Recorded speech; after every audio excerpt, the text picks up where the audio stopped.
আমি একটার পর একটা মেয়ে চেঞ্জ করে আমি বিভিন্ন মেয়েদের সাথেই করি। এখানে আমি টিকটকার না, আমি ইউটিউবার। আর মনে হয়েছে যে আমাকে নিয়ে লাগবে, এর জন্য সে আমাকেই টার্গেট করছে, পট নামে চালাই দিল আর কি। আগে যেরকম করছে আলমে ইতিকে নিয়ে ভিডিও বানায়, তো ওইটা নিয়ে একটা ক্যাচাল হয়েছিল, যেহেতু ইতি আমার এক্স ছিল। এখানে তো সে আমার সাথে দেখা করতে এসেছে, আপনারাও এখানে খোঁজ নিয়ে দেখবেন যে আমাদের দুজনের নামে এন্ট্রি হয়েছে কিনা। আমাদের দুজনের নামে তো এন্ট্রি হয়নি। দেখা করতে গেছিলাম আমি। দেখা করতে আসতেই পারে, তাই না? এখানে কটের বিষয় আমি একটু বলি, কটের বিষয় যেটা হয়, কট কাকে বলে? আমি যখন কক্সবাজার যাই তখন কিন্তু আলমের সাথে আমার ইত্তিকে নিয়ে ঝামেলা হয়ে গেছে অলরেডি। সে আমার প্রতিজ্ঞা অমান্য করে ইত্তির সাথে সে ভিডিও বানিয়েছে, তখন তার সাথে আমার ঝামেলা, তাকে আমি ব্লক মেরে রেখেছি।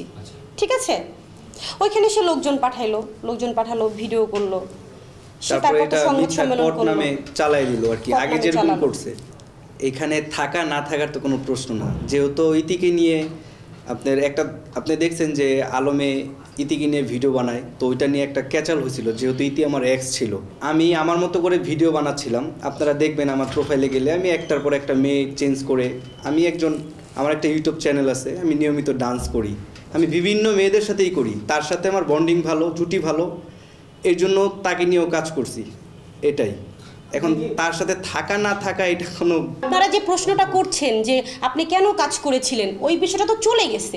তারপর তো আমি তার সাথে মিলে গেলাম, ওইটা চলে গেছে। আমি রিয়ামনির কথায় কক্সবাজার যাইনি। কক্সবাজারে আমার সাথে লোক ছিল, আমার ফ্রেন্ড ছিল, আমার ক্যামেরাম্যান ছিল।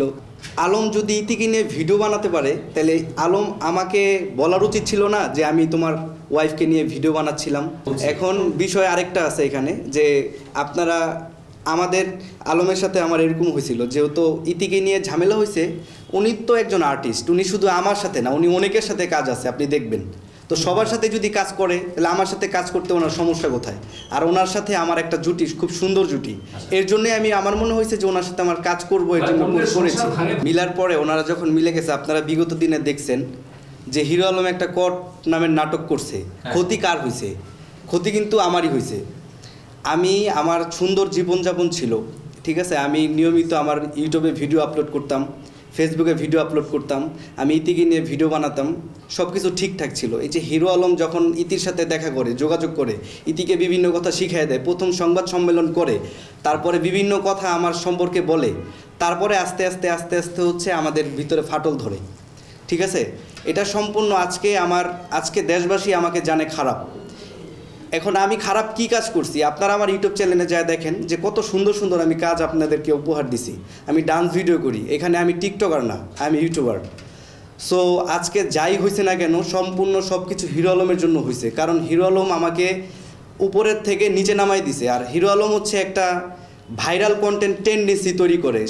তার মনে হয়েছে যে আমাকে নিয়ে লাগবে, এর জন্য সে আমাকেই টার্গেট করছে। আমাকে টার্গেট করে, আমার ওয়াইফকে টার্গেট করে সে হচ্ছে এই ক্যাচালটা লাগাইছে ইচ্ছা করে।